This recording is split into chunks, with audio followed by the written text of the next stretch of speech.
ಇಂದಿನ ಕಾಲದಲ್ಲಿ ಹೆಚ್ಚಿನವರು ಮನುಷ್ಯರಿಗಿಂತ ಜಾಸ್ತಿ ನಾಯಿಯನ್ನು ಪ್ರೀತಿಸುತ್ತಾರೆ ತಾನೇ.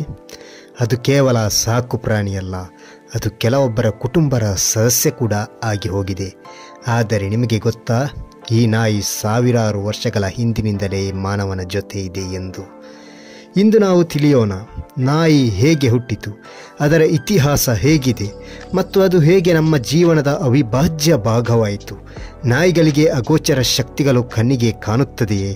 ನಾಯಿಗಳಿಂದ ನಮಗಾಗುವ ಅಪಾಯಗಳು ಏನು ಎಂಬುದನ್ನು ತಿಳಿಯೋಣ. ಬನ್ನಿ, ಈ ಅಚ್ಚರಿಯ ಪ್ರಯಾಣವನ್ನು ಒಟ್ಟಿಗೆ ನೋಡೋಣ. ಸಾವಿರಾರು ವರ್ಷಗಳ ಹಿಂದೆ ಮನುಷ್ಯನು ಕಾಡಿನಲ್ಲಿ ಬೇಟೆಗಾರನಾಗಿದ್ದ. ಆ ಸಮಯದಲ್ಲಿ ಕಾಡಿನ ನರಿಗಳು ಮನುಷ್ಯರ ಬೇಟೆ ಸ್ಥಳಗಳ ಹತ್ತಿರ ಬಂದು ಆಹಾರ ಹುಡುಕುತ್ತಿದ್ದವು. ನರಿಗಳಿಗೆ ಮಾನವರು ಆಹಾರ ಕೊಡಲು ಪ್ರಾರಂಭಿಸಿದರು. ಹೀಗೆ ನಿಧಾನವಾಗಿ ನರಿಗಳು ಮಾನವನ ಮೇಲೆ ಭಯ ಕಳೆದುಕೊಂಡು ಹತ್ತಿರವಾದವು. ಇಂತಹ ನರಿಗಳು ನಿಧಾನವಾಗಿ ಸಾಕು ಪ್ರಾಣಿಗಳಾಗಿ ರೂಪಾಂತರಗೊಂಡವು. ಇದು ಸುಮಾರು 15,000ದಿಂದ 30,000 ವರ್ಷಗಳ ಹಿಂದೆ ನಡೆದ ಘಟನೆ ಎಂದು ವಿಜ್ಞಾನಿಗಳು ಹೇಳುತ್ತಾರೆ. ಹೀಗೆ ಹುಟ್ಟಿದ ಮೊದಲ ಸಾಕು ಪ್ರಾಣಿಯಾಗಿದೆ ನಾಯಿ. ಅಂದಿನ ಕಾಲದಲ್ಲಿ ನಾಯಿ ಕೇವಲ ಪ್ರಾಣಿ ಮಾತ್ರವಲ್ಲ, ಅದು ಮನುಷ್ಯನ ಸಹಾಯಕನಾಗಿತ್ತು. ಮನುಷ್ಯನ ಬೇಟೆಯಲ್ಲಿ ನಾಯಿ ಬೇಟೆಯ ಪ್ರಾಣಿಗಳನ್ನು ಹುಡುಕಲು ಸಹಾಯ ಮಾಡುತ್ತಿತ್ತು.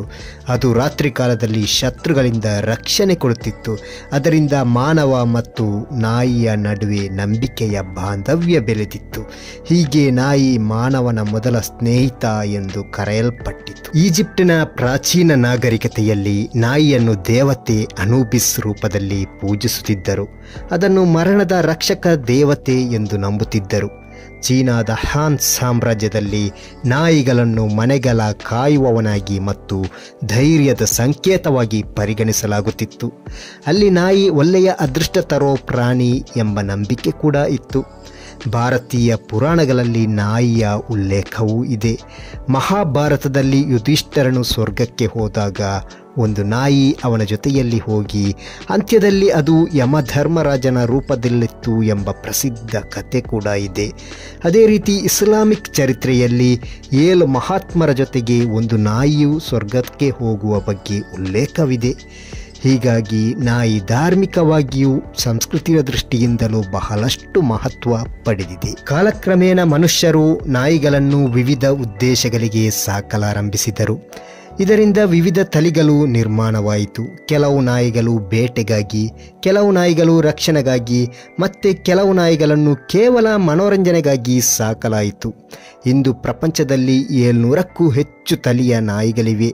ಉದಾಹರಣೆಗೆ ಜರ್ಮನ್ ಶೆಫರ್ಡ್ ರಕ್ಷಣೆಗಾಗಿ, ಲ್ಯಾಬ್ರಾಡಾರ್ ಹುಡುಕಾಟ ಮತ್ತು ಬೇಟೆಗಾಗಿ, ಅದೇ ರೀತಿ ಪೊಮೇರಿಯನ್ ಮತ್ತು ಇತರ ಹಲವಾರು ಬಗೆಯ ತಳಿಯ ನಾಯಿಗಳು ಮನೆಯ ಸಾಕು ನಾಯಿಗಳಾಗಿ ಮನೋರಂಜಿಸಲು ಸಾಕಲಾಗುತ್ತದೆ. ಇಂದು ನಾಯಿ ಕೇವಲ ಸಾಕು ಪ್ರಾಣಿ ಅಲ್ಲ, ಅದು ಪೊಲೀಸ್ ವಿಭಾಗದಲ್ಲಿ, ಸೇನೆಯಲ್ಲಿ, ರೆಸ್ಕ್ಯೂ ಕಾರ್ಯಗಳಲ್ಲಿ ಮತ್ತು ಅಂಧರಿಗೆ ಸಹಾಯ ಮಾಡುವ ನಾಯಿಗಳ ರೂಪದಲ್ಲಿ ಸಹ ಕೆಲಸ ಮಾಡುತ್ತಿದೆ. ಅದು ಮನುಷ್ಯನಿಗೆ ಪ್ರಾಣ ಉಳಿಸುವ ಕೆಲಸವನ್ನು ಕೂಡ ಮಾಡುತ್ತಿದೆ. ನಾಯಿ ತನ್ನ ನಿಷ್ಠೆ, ಪ್ರೀತಿ ಮತ್ತು ಬುದ್ಧಿವಂತಿಕೆಯಿಂದ ಮಾನವನ ನಿಜವಾದ ಸಂಗಾತಿಯಾಗಿದೆ.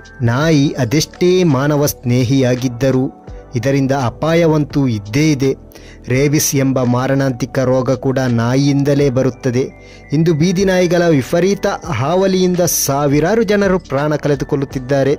ಕೆಲವೊಂದು ಆಕ್ರಮಣಕಾರಿ ತಳಿಯ ನಾಯಿಗಳು ತನಗೆ ಅನ್ನ ಹಾಕಿದ ಮಾಲೀಕನನ್ನೇ ಕೊಂದ ಉದಾಹರಣೆ ಕೂಡ ಇದೆ. ಹಾಗಾಗಿ ನಾಯಿಗಳನ್ನು ಅತಿಯಾಗಿ ಮುದ್ದು ಮಾಡುವುದರಿಂದ ಕೆಲವೊಂದು ಸೋಂಕುಗಳು ಕೂಡ ಹರಡುವ ಸಾಧ್ಯತೆ ಇದೆ. ಬಹುತೇಕವಾಗಿ ಮಾನವರು ವಾಸಿಸುವ ಎಲ್ಲ ಪ್ರದೇಶಗಳಲ್ಲೂ ನಾಯಿಗಳು ವಾಸಿಸುತ್ತೆ. ಮರುಭೂಮಿಗಳು, ಹಿಮ ಪ್ರದೇಶಗಳಲ್ಲಿ ಮಾತ್ರ ನಾಯಿಗಳು ಅತ್ಯಂತ ವಿರಳವಾಗಿರುತ್ತದೆ. ಒಂದು ಕಾಲದಲ್ಲಿ ನಾಯಿಗಳನ್ನು ಮನೆಯನ್ನು ಕಾವಲು ಕಾಯಲು ಮಾತ್ರವಷ್ಟೇ ಸಾಕುತ್ತಿದ್ದರು. ನಾಯಿಯಿದ್ದ ಮನೆಗೆ ಕಳ್ಳರು ಬರಲು ಹಿಂದೇಟು ಹಾಕುತ್ತಿದ್ದರು. ಕೆಲವೊಂದು ನಾಯಿಗಳಿಗೆ ಬಿಸ್ಕಿಟ್ ಹಾಕಿ ಮನೆಗೆ ಕನ್ನ ಹಾಕಿದ ಉದಾಹರಣೆಗಳಿತ್ತು. ಕಾಲಕ್ರಮೇಣ ಬದಲಾದ ಪರಿಸ್ಥಿತಿಯಲ್ಲಿ ಸಿಸಿ ಕ್ಯಾಮರಾಗಳು ಮನೆಗಳ ಕಾವಲಿಗೆ ವರದಾನದಂತೆ ಬಂತು. ಈ ಮಧ್ಯೆ ಅಪಾರ್ಟ್ಮೆಂಟ್ಗಳಲ್ಲಿ ನಾಯಿ ಸಾಕಲು ಅವಕಾಶಗಳನ್ನು ನಿರಾಕರಿಸಲಾಯಿತು. ಕೇವಲ ಶೋಕಿಗೋಸ್ಕರ ವಿಶಿಷ್ಟ ತಳಿಯ ನಾಯಿಗಳನ್ನು ಲಕ್ಷಾಂತರ ರೂಪಾಯಿ ಖರ್ಚು ಮಾಡಿ ಸಿರಿವಂತರು ಸಾಕತೊಡಗಿದರು. ಈ ಕಾರಣದಿಂದ ಕೆಲವೊಂದು ನಾಯಿಗಳು ಕ್ರಮೇಣ ಬೀದಿ ಪಾಲಾಯಿತು. ಬೀದಿ ಬದಿಯಲ್ಲಿ ಬಿಸಾಡಿದ ಆಹಾರಗಳನ್ನು ಸೇವಿಸುತ್ತಾ ಅದಕ್ಕೆ ಒಗ್ಗಿಕೊಂಡವು. ಯಾರೂ ಪಳಗಿಸುವವರು ಇಲ್ಲದ ಕಾರಣ ಇವುಗಳ ಸಂತತಿ ಹೆಚ್ಚುತ್ತಾ ಹೋಯಿತು.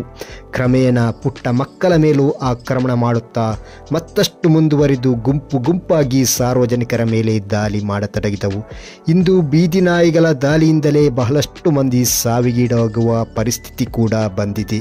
ಬೀದಿ ನಾಯಿಗಳ ಮೇಲೆ ಅಕ್ಕರೆ ತೋರಿಸಿ ಅದಕ್ಕೆ ಬಿಸ್ಕಿಟ್ ಅನ್ನ ಹಾಕುವವರು ಅವುಗಳ ಕ್ರೂರತೆಯ ಅರಿವಿದ್ದರೂ ತಮಗೇನು ಗೊತ್ತಿಲ್ಲ ಅನ್ನೋ ರೀತಿಯಲ್ಲಿ ವರ್ತಿಸುವುದು ಮಾತ್ರ ವಿಷಾದನೀಯ. ನಾಯಿಗಳಿಗೆ ಅಗೋಚರವಾದದ್ದು ಕಾಣುತ್ತೆ. ಆ ಕಾರಣದಿಂದ ಅವುಗಳು ಮಧ್ಯರಾತ್ರಿ ವೇಳೆ ವಿಚಿತ್ರವಾಗಿ ಬೊಗಲುತ್ತೆ. ಅವುಗಳ ಕಣ್ಣಿಗೆ ದೆವ್ವ ಪಿಶಾಚಿಗಳು ಕಾಣಿಸುತ್ತೆ ಎಂದು ಬಹುತೇಕ ಜನರ ನಂಬಿಕೆಯಾಗಿದೆ. ಕೆಲವೊಂದು ಮೂಲಗಳ ಪ್ರಕಾರ ಈ ವಾದ ಅರ್ಧ ಸತ್ಯವಾಗಿರುವ ಸಾಧ್ಯತೆ ಇದೆ. ಆದರೆ ವೈಜ್ಞಾನಿಕ ಕಾರಣವನ್ನು ಹುಡುಕಿದಾಗ ನಾಯಿಗಳು ರಾತ್ರಿ ವೇಳೆಯಲ್ಲಿ ವಿಚಿತ್ರವಾಗಿ ಯಾಕೆ ಕೂಗುತ್ತೆ ಅಂದರೆ, ಹಗಲಿನ ಹೊತ್ತಲ್ಲಿ ತಿರುಗಾಡುವ ಜೀವಿಗಳು ಒಂದು ವಿಭಾಗವಾದರೆ ರಾತ್ರಿ ವೇಳೆಯಲ್ಲಿ ಮಾತ್ರ ತಿರುಗಾಡಿ ಬೇಟೆಯಾಡುವ ಅದೆಷ್ಟೋ ಜೀವಿಗಳಿವೆ. ಮೊದಲೇ ನಾಯಿಗಳ ಕಿವಿ ಅತ್ಯಂತ ಸೂಕ್ಷ್ಮವಾಗಿರುವ ಕಾರಣ ಸಣ್ಣ ಶಬ್ದಕ್ಕೂ ಎಚ್ಚರಗೊಳ್ಳುತ್ತದೆ. ವಿವಿಧ ಜಾತಿಯ ಪ್ರಾಣಿಗಳನ್ನು ನೋಡಿ ವಿಚಿತ್ರವಾಗಿ ನಾಯಿಗಳು ಬೊಗಲುತ್ತದೆ. ಹೌದು, ನೀವು ಸೂಕ್ಷ್ಮವಾಗಿ ಗಮನಿಸಿ. ಹಾವುಗಳನ್ನು ಕಂಡರೆ ನಾಯಿ ಬೊಗಲುವ ಶೈಲಿಯೇ ಬೇರೆ ರೀತಿ ಇರುತ್ತದೆ. ಅದೇ ರೀತಿ ಮನುಷ್ಯರನ್ನು ಕಂಡಾಗ ಬೇರೆಯೇ ರೀತಿಯಲ್ಲಿ ಬೊಗಲುತ್ತದೆ. ಬೇರೆ ಬೇರೆ ಪ್ರಾಣಿಗಳಿಗೆ ಬೇರೆ ಬೇರೆ ರೀತಿಯಲ್ಲಿ ಬೊಗಲುವ ಕಾರಣ ನಿಶಾಚಾರಿ ಪ್ರಾಣಿಗಳನ್ನು ಕಂಡಾಗ ವಿಚಿತ್ರ ರೀತಿಯಲ್ಲಿ ಬೊಗಲುತ್ತದೆ ಅಷ್ಟೇ.